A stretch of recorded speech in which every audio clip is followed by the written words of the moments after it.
నా బాడీ బయట కలెక్ట్ చేసుకుంటున్నారు కదా. ఆల్రెడీ అంబులెన్స్ కి ఆర్డర్ పెట్టాం సార్. సార్ క్లైమాక్స్ లో పోతారా ఇంటర్వ్యూలో పోతారా? సహావుకి లింక్ ఉంటే క్లైమాక్స్ లో పోతా, అఖిల ఉంటే ఇంటర్వ్యూలో పోతా. ఇంత హైప్ ఉండి సినిమా హిట్ అవ్వకపోతే ఏమైపోతారా?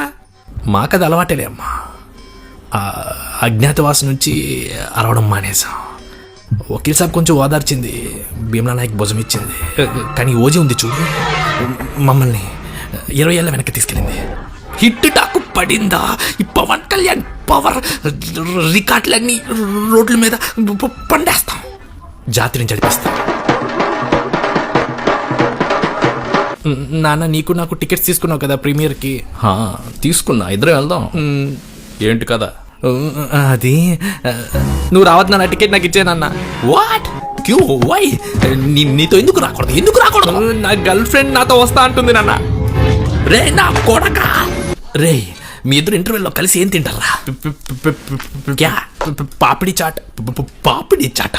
నాతో వస్తే నీకు పాప్కార్న్ కొనిస్తాను రా, పెద్ద పాప్కార్న్ విత్ కోకోకోలా. కానీ దాంతో వెళ్తే షేట్ నేనెవరు పోరా పో. ఏం అవ్వదులే నాన్న, నన్ను వదిలేస్తుంది అంతే. కానీ నీతో చూసిన ప్రతి సినిమా పోయింది నాన్న. ఆ రోజు అజ్ఞాతవాసి పోయింది, మొన్నేమో హరిహర వీరవల్లు పోయింది. ఈ ఓజీ కూడా నీతో చూస్తే పోతుంది. నీతో చూస్తే ఏదైనా పోతుంది. నా గర్ల్ ఫ్రెండ్తో చూస్తే ఏదైనా హిట్ అవుతుంది. చూసుకో మరి.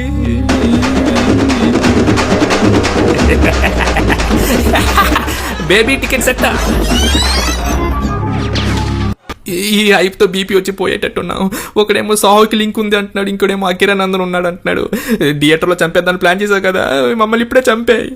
క్లైమాక్స్లో క్యామియో ఎవరితో తెలుసా? అకీరా.